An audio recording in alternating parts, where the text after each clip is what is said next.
Assalamualaikum warahmatullahi taala wabarakatuh. Shalatu wassalamu ala asrofil anbiya'i wal mursalin sayyidina Muhammadin wa ala alihi washabihi wa barik wasallim. Amma ba'du. Belum lama saya sudah mengeluarkan satu buah kitab terjemahan dari kitab Mambaul Ushul Hikmah yang secara lengkap full satu kitab dari mulai juz 1 sampai terakhir. Dan kali ini di tangan saya ada satu buah kitab yang baru saja selesai saya terjemahkan, yaitu yang namanya kitab Qohirul Arwah. Nah, ini di kitabnya. Nanti kita akan review ya. Qohirul Arwah ini dibuat seperti kitab aslinya tanpa ada pengurangan, dan semuanya insya Allah sesuai seperti apa yang sudah dipesankan oleh mu'alif. Dalam kitab aslinya itu terdapat sekitar 400 halaman lebih mungkin ya, dan dalam bahasa Indonesia dan dengan font yang lebih besar untuk tulisan azimah-azimahnya untuk memudahkan dalam pembacaan, menghasilkan 1000 halaman lebih, dan saya bagi dua menjadi juz 1 dan juz 2. Jadi satu juznya hampir 500 sampai 600 halaman. Mu'alifnya Syekh Ruhani ya, Fakhruddin Thohir Jabar Al-Khalawi. Nah, lalu apa aja sih yang ada di dalam kitab ini, bahasannya tentang apa, dan ya mungkin yang lain-lainnya insyaallah akan saya jabarkan ya.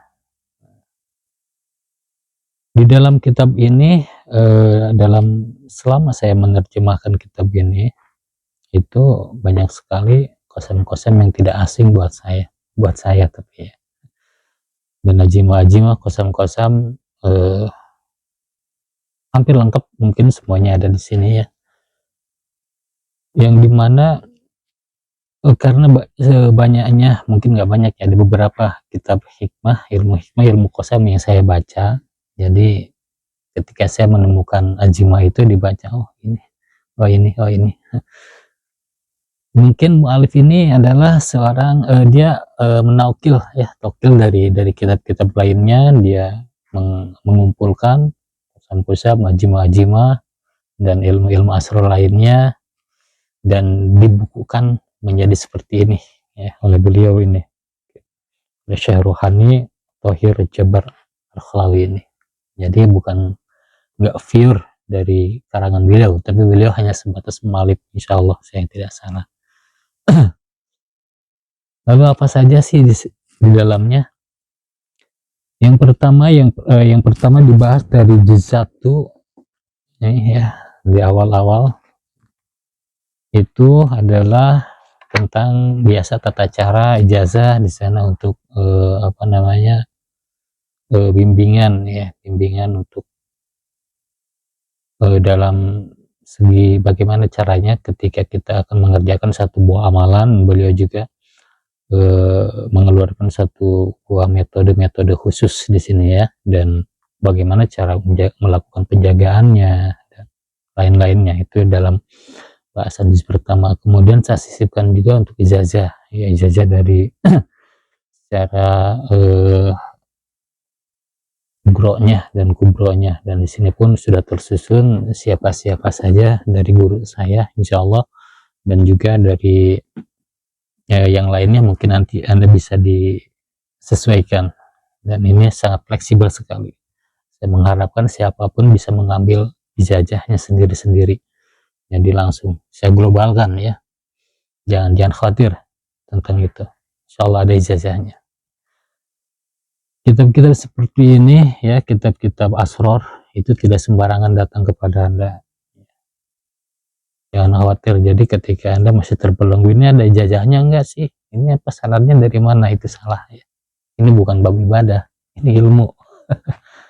Jadi ini ilmu asrar, jadi ilmu tentang gaib ya, kebanyakan ilmu tentang gaib, ilmu tentang qadam. Jadi jangan terlalu dipermasalahkan syaratnya dari mana. Loh, ini ilmu kok, ini ilmu pengetahuan ya. Yang pengetahuan bukan hanya ilmu yang diajarkan sekolah saya, ini pun sama, ini ilmu pengetahuan kan. Kemudian di tahap berikutnya itu tentang azimah. Di sana mengumpulkan tentang azimah-azimah di sini. Semuanya hampir banyak sekali azimah-azimah yang sangat luar biasa, yang kemungkinan kalau yang sering membaca kitab Membaul Ushul Hikmah, Syamsul Ma'arif, atau karangan Syekh Ibnu Arabi, Jawahirul Ma'ah, di sana ada banyak azimah-azimah, dan di sini pun terkumpul ya, di sini terkumpul di sini ya, kayak apa namanya, azimah-azimah asma 7 bulan, asma 8 raja besar ya, asma 4 pemimpin ya. Tahu itu, ini tentang ilmu khidam, jadi semuanya dikeluarkan dengan begitu singkat tetapi padat, tidak terlalu banyak penjelasan yang menerangkan ya macam-macam ya, dan membumbui dengan janji ya, untuk ini, untuk segala macam, bisa ini bisa itu, tidak ya, dalam kitab aslinya tidak seperti itu ya. Ini hanya sebatas bagaimana ketika kita akan memanggil 7 raja besar, siapa raja besar itu. Nah, itu maksud yang di sini 7 penguasa, biasanya 7 planet, 7 lapis langit, 7 lapis bumi, itu ada khodamnya masing-masing. Dan di sini bagaimana cara untuk menggunakan mereka untuk tujuan yang dimaksudkan, yang kita inginkan apa ya. Jadi ketika kitab ini jatuh ke tangan yang biasa untuk memaharkan asma ya, asma yang namanya aneh-aneh, sangat luar biasa, katanya bisa segala macam itu. Inilah sumbernya dari ini ya.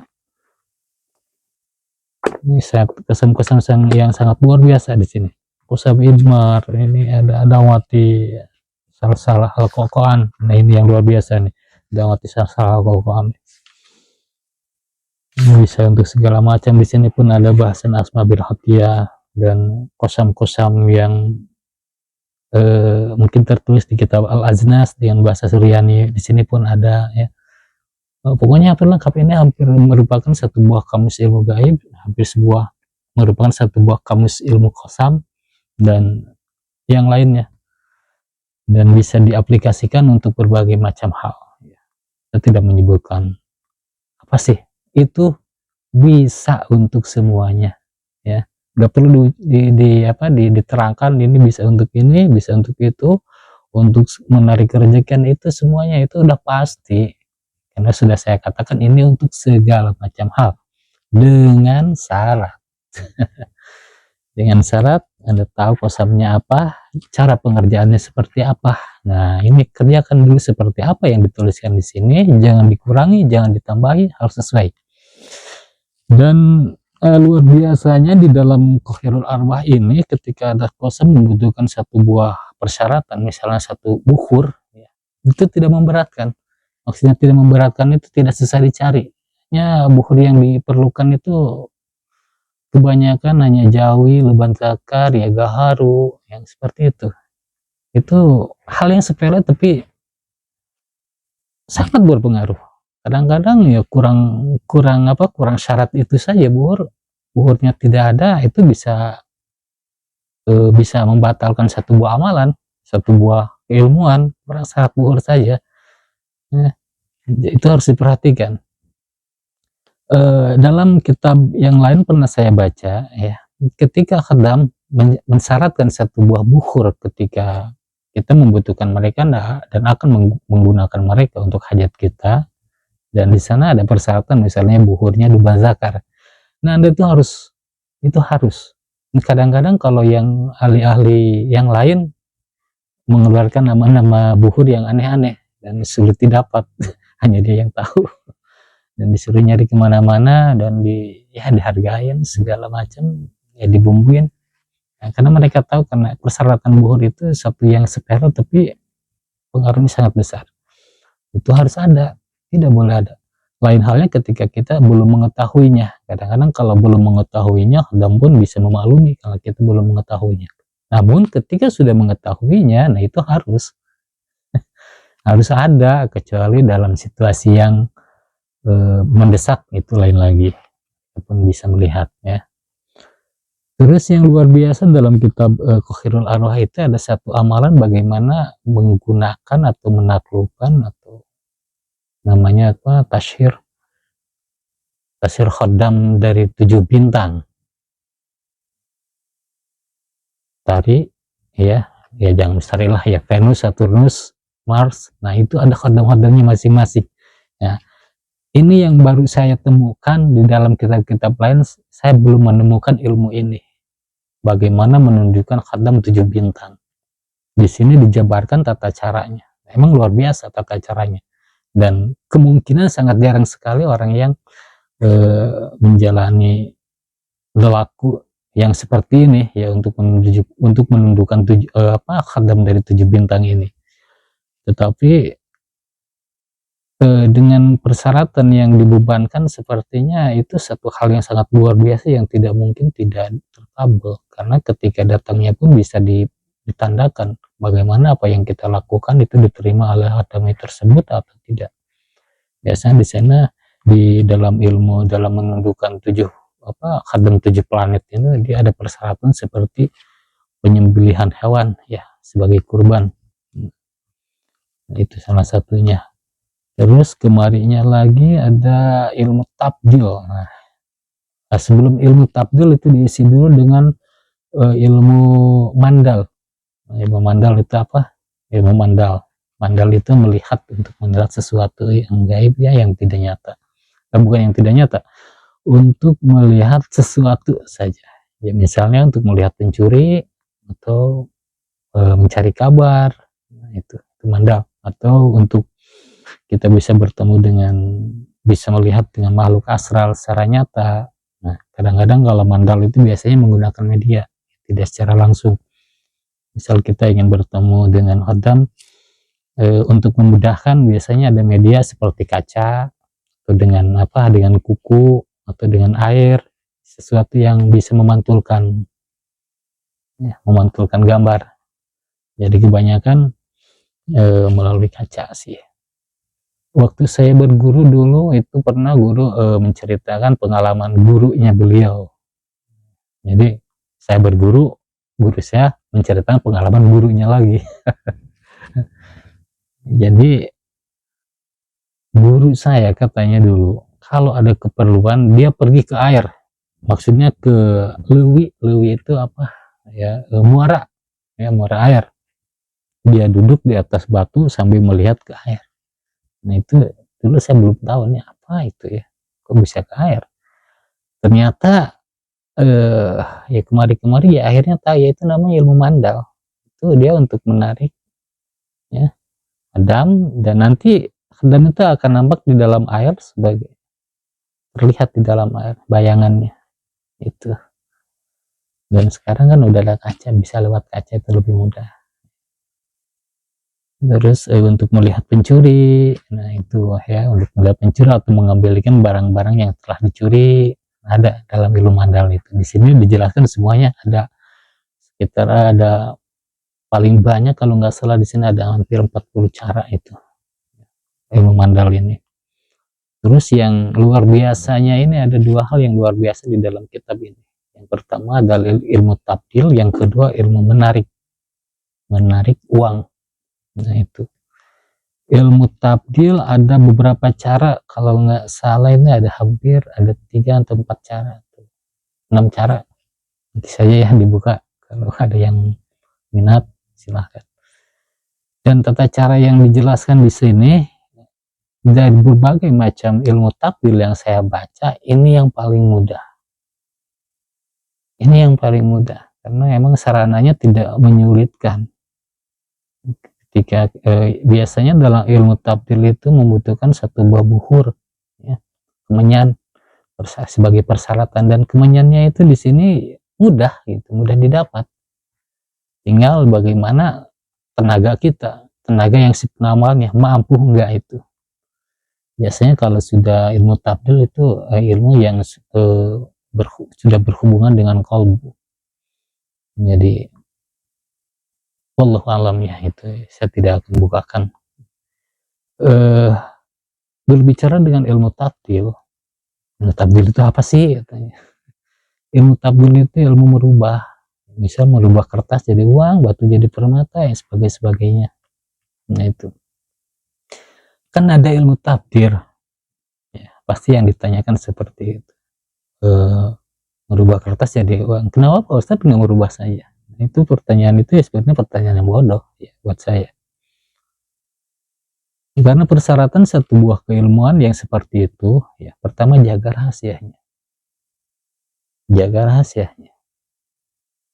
yang kedua gunakan untuk keperluan seperlunya, kecuali untuk jihad, bangun pesantren, nah itu ya, itu lain lagi, ada haknya masing-masing. Ilmu tapil itu nggak bisa walaupun diceritakan dalam buku ini bahwa namanya uang yang didapat dari ilmu tapil itu bisa digunakan untuk apa, untuk semuanya ya, termasuk untuk nafkah, tapi sangat tidak disarankan ya, sangat tidak disarankan. Itu hanya boleh dilakukan hanya dikala kita terdesak, membutuhkan sesuatu yang tidak bisa dikerjakan secara zahir lagi, secara wajar. Nah baru itu bagi saya baru bisa digunakan. Tidak bisa ilmu tabdil itu digunakan sembarangan hanya untuk memperkaya diri, itu sangat tidak disarankan karena ada tanggung jawab di sana. Dan andai pun saya bisa, saya nggak bakal mengabarkan kepada Anda, itu mah rahasia saya. Salah satu yang dibukakan ilmu tabdil ini adalah bagaimana menggunakan dari salah satu keutamaan asbabul hatiah dalam merubah kertas. Itu jatahnya cuma 45 lembar ya, sekali bikin untuk asbabul hatiah dan yang lain-lainnya. Dan insya Allah sih saya rasa ini persyaratannya nggak begitu sulit, hanya tinggal bagaimana sih yang mengerjakannya, dia mampu enggak, itu tergantung dari keilmuan seseorang. Karena dalam ilmu tafsir itu membutuhkan energi yang sangat besar, khadam yang tingkat tinggi, enggak khadam sembarangan, walaupun khadam jin, tapi itu bukan yang sembarangan ya, yang bisa keluar masuk dimensi. Nah itu ya, nah ya cukup saja ya pembicaraan ilmu tafsirnya, merubah kertasnya sampai di situ. Nanti penasaran, nanti kan ada persyaratan di sana, asmanya apa, bapaknya apa, pengertiannya seperti apa, buhurnya apa. Itu nanti di sini dijabarkan, dan ada beberapa metode yang bisa dipraktekkan. Nanti tergantung ya, Anda bisa enggak. Dulu ada kawan saya keluaran dari salah satu pesantren di Jawa, itu keluaran pertama dulu. Beliau menceritakan kisah beliau waktu belajar, katanya ketika membuka bab ilmu tabdil itu ada 100 orang, 100 santri yang mencoba dalam waktu bersamaan. Ini kerjakan, set, kata gurunya. Dari 100 orang itu hanya tiga orang yang bisa, yang jadi dari 100 orang. Itu pun santri semua. Jadi jangan dikira ilmu tabdil itu mudah. Jadi kuatkan dulu rohani kita. Kalau sudah kuat, sudah banyak mengenal tentang hal-hal yang gaib ya, mampu membuktikan segala macam, dan insya Allah itu tingkat keberhasilannya lebih mudah. Namun yang saya percaya ya, dalam ilmu tabdil itu tidak percuma. Yang penting niatnya baik. Ketika kita akan mencoba sesuatu dengan mengubah kertas, kemudian dalam prosesnya itu terjadi kegagalan, kertas itu tidak berubah, biasanya suka diganti dengan hal yang wajar, biasanya dengan rezeki yang tidak disangka-sangka. Kalau dari kertas 45 lembar 100.000 kan cuma berapa, tapi ketika diganti dengan rezeki yang tidak disangka-sangka itu pasti jadinya bisa berlipat. Setelah ilmu tabdil ada tentang menarik uang. Nah ini dia menarik uang itu maksudnya menarik rezeki itu bukan hanya sebatas menarik rezeki yang datang. Ini enggak, yang diterangkan di sini adalah bagaimana misalnya membuat uang bibit ya, uang yang tidak berkurang ketika diambil adalah dibuka ada lagi besok, nah itu, atau uang di bawah sejadah. Nah yang luar biasa ini ada satu buah keilmuan yang menerangkan bagaimana kita membuat bukan uang bibit tapi uang ini namanya apa ya, jadi ketika kita mempunyai benda itu dan benda itu ketika diletakkan di mana saja, nah, maka dia akan kembali bersama kawan-kawan yang ada di sana. Itu kenapa ilmu yang seperti ini dibilang haram itu? Kenapa ilmu yang seperti ini bisa dibilang dimusuhi? Nah, karena ya emang seperti itu. Ya kadang-kadang merugikan. Nah, dan prosesnya untuk yang seperti ini kita akan berhubungan dengan hadam ya dalam riadohnya. Jadi kita harus bertemu dengan hadamnya dalam riadoh dan nanti ada kesepakatan di sana dan hadam memberikan satu buah barang itu berupa uang atau apa. Nanti barang itu diletakkan di apa saja. Besok pulang ke rumah ada di rumah ngikut. Itu salah satunya.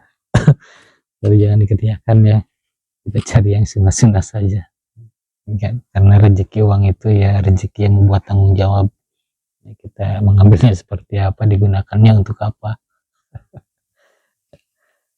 Dan saya mah lebih menyarankan daripada untuk menggunakan ilmu-ilmu yang seperti itu, lebih baik menggunakan ilmu ini, ilmu bagaimana cara menggunakan hadam ya, menggunakan hadam ini nih syir hadam ya. Jadi kalau kita riadoh memanggil hadamnya apa, di sini kan ada dituliskan dawat, mau dawat seperti apa, mau hadam mana. Dan ketika kita berhasil memanggil hadam tersebut yang bercakap-cakap, nah mintalah di sana. Kalau minta yang install ya minta siapkan uang, minta yang seperti ini daripada kita mengikat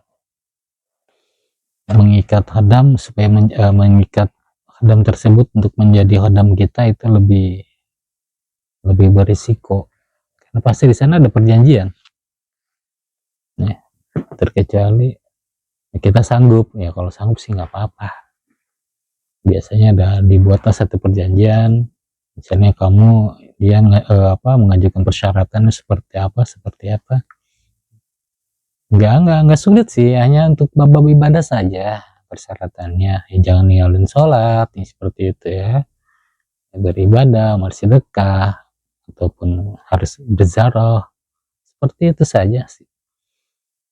Kelihatannya enteng, tapi kan ingat kita manusia, ada nafsu di sana. Kadang kita nggak lurus saja, ya kadang naik turun juga. Nah itu. Karena yang dikhawatirkan ketika kita melanggarnya itu ada istilah kena dam. Kalau udah kena dam repot. Kena dam dari hodam itu repot. Ya, sengsaranya lebih dari awal. Itu. Tapi untuk ketika kita mampu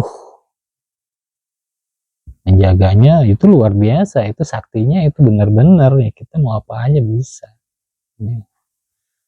Kita mau ngapain bisa, dan bukan trik apa yang dilakukan itu ya, terbang di udara ya, berjalan di atas air, itu bukan trik gitu, tapi benar-benar hadam yang dibantu oleh sesuatu dari dimensi lain ya, istikhdam. Dan ilmu istikhdam ini, istikhdam hadam itu ada banyak di sini ya, bagaimana cara istikhdam hadam malakut, hadam rohani, khodam ulwi, khodam sufli, bagaimana cara menggunakannya, konsepnya apa yang dibacanya. Nah, biasanya itu ilmu-ilmu yang paling banyak dicari untuk para ahli ilmu istihdam ini, ya, bagaimana cara menggunakan khodam untuk kepentingan kita. Biasanya sih untuk menyangkut dana-dana gaib, ya. Ya, seperti amalan dari surat Al-Ikhlas, ya Aba Yusuf atau Syaitan Dias, biasanya digunakan untuk penarikan dana-dana gaib. Tetapi di sini di kitab ini diberikan banyak pilihan, bukan hanya surat Al-Ikhlas, ada yang banyak lagi, ya. Dan tergantung dari tingkat kesulitannya, nanti di sana tata caranya pun berbeda. Dan tapi saran saya ketika akan melakukan itu, ya, bentengin dulu, buat benteng yang bagus, karena jin itu sangat lihai sekali dalam berpolitik, ya, sangat lihai sekali deh, mengelabui yang terkelabui. Ya, kuatkan dulu, yakinkan dulu, mintalah bimbingan kalau bisa, jangan sendirian, ya, minta bimbingan, saya siap membantu insyaallah. Kalau ada, kan saya mau, katanya, saya mau istihdam khodam, mau buat apa, tenaga gaib, bantu, jangan sendirian, ya, nggak perlu penjagaan di sana. Biasanya sih dulu pun ketika saya belajar dalam istihdam itu jarang sekali dilakukan sendirian. Biasanya guru pun ketika akan praktik itu dia ada dibantu oleh beberapa murid, 4-3 orang gitu, yang lain di belakang, yang satu di depan, biasanya seperti itu. Tapi kalau kita yakin, ya, mau rahasia-rahasiaan sendiri saya udah tahu, tidak masalah. Tapi kalau masih ragu, mintalah bimbingan untuk dijaga untuk dibantu, karena di sana dalam istihdam itu dia perlu peralatan yang baik, yang sempurna, tempat yang memadai, yang disarankan, ya, tidak bisa sembarangan tempat. Kadang harus di luar rumah, kadang harus di dalam kamar, harus gelap, seperti itu harus diperhatikan, karena namanya jin itu sulit, ya. Ada cahaya pun kadang-kadang dia nggak mau, tapi ada juga yang mau. Tergantung mereka lah, saya tidak begitu membukakan itu, ya. Nanti juga ketemu sendiri kalau saya bukakan itu dianggapnya halu, karena ilmu-ilmu kayak begini kan terkesan ilmu halusinasi, kecuali lihat sendiri, ngalamin sendiri, nah baru nggak bisa ngomong. Dan sayangnya yang namanya asar seperti itu hanya datang kepada beberapa orang saja, karena yang benar-benar pantang mundur, yang benar-benar ingin mengetahui sesuatu yang Allah sembunyikan di dalam semesta ini. Nah, itu baru bisa. Dan kalau hanya sekedar coba-coba, jangan berharap lah. Kalian paling yang bertemu ya dengan yang seperti itu lagi, yang biasa membuat trik-trik, ya, biar serem, ketek-ketek, bikin suara sendiri. Nah, enggak, yang asli itu enggak seperti itu, ya. Itu benar-benar sangat rapi, dan yang dipanggil pun mereka itu salah satu golongan dari golongan putih, dan tingkatnya pun tingkat syekh, tingkat wali, yang mungkin walinya di jin bisa melihat dengan jelas ke alam kita. Jadi nggak sembarangan akan nampakin wujud, ya, nggak sembarangan, dia lihat dulu kondisinya, ini orang kuatnya nanti ketemu saya, jangan-jangan saya datang dia pingsan. Percuma. Nah, itu kebanyakan seperti itu dari awalnya saja. Ayo, saya berani, ayo, siap. Datang kaget, kabur. Aduh, saya kan puasa 3 hari. Giliran datang kabur. Kebanyakan yang seperti itu. Jadi siapkan dulu, kuatkan dulu, yakinkan dulu, baru istihdam. Ilmu istihdam dah, ayo dah.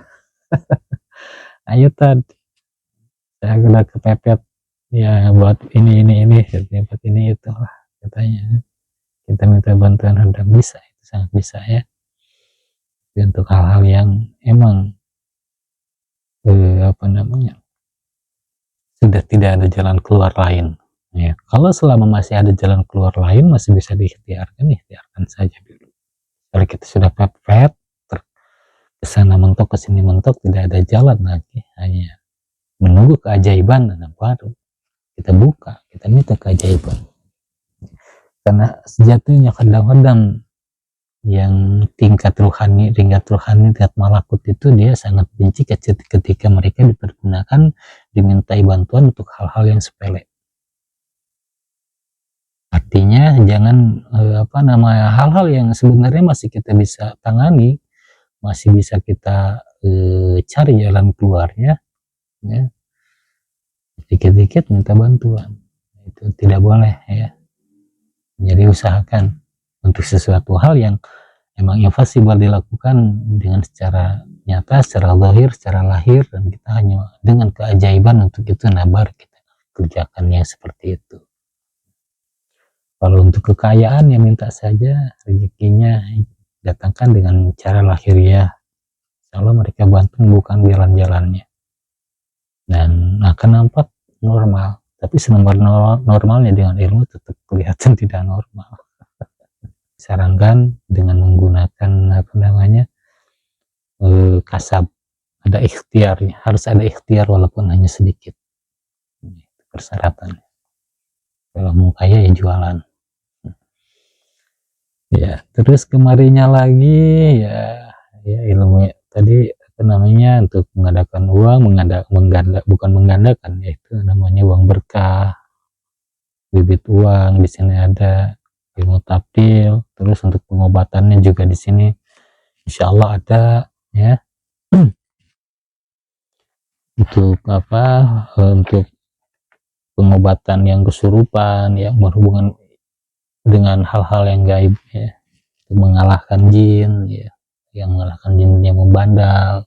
Nah di sini insya Allah kosam ini sebenarnya sih dalam penjelasannya itu nggak banyak, hanya simpel-simpel saja, tetapi faedahnya ketika disebutkan untuk segala macam sesuatu, nah itu ya semuanya bisa ya, semuanya bisa ya, untuk menarik benda gaib atau apa-apa, harta karun di sini semuanya bisa. Nah ya, hanya tinggal kita melaksanakan riadahnya seperti apa ya, bertemu dengan hadam seperti apa. Ilmu hadam itu adalah kita itu mintanya kepada Allah ya, kita meminta kepada Allah, meminta perlindungan dengan ilmu-ilmu peninggalan wali. Kemudian ketika doa kita diterima, maka Allah menurunkan wakilnya untuk membantu kita. Jadi khadam itu nggak ada hubungannya dengan kita. Ilmu itu mau dipergunakan untuk apa terserah kita, itu urusannya ya. Khadam, ketika khadam ada membantu kita, itu mutlak disuruh oleh Allah. Dan tadi itu asisten.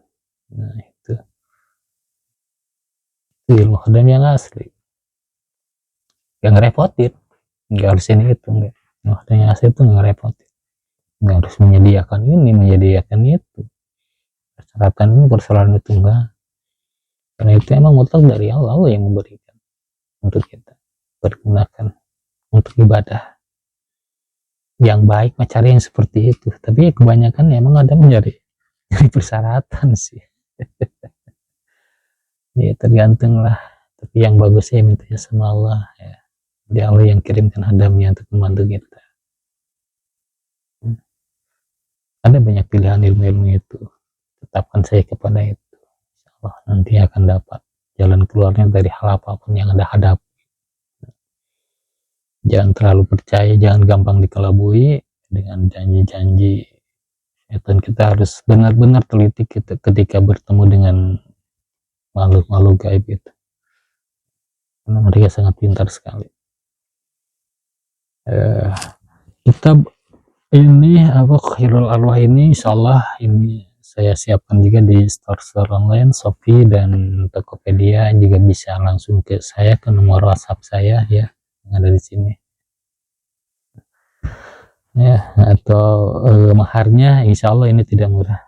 Saya tidak mau ilmu-ilmu ini ya dibeli dengan harga murah dengan harapan yang tinggi, nggak mungkin. Anda nggak bakal dapat apa-apa ketika ini Anda memaharkannya harga 20.000, yakin nggak bakalan dapat apa-apa. karena ada sesuatu yang tersembunyi di dalam angka mahar.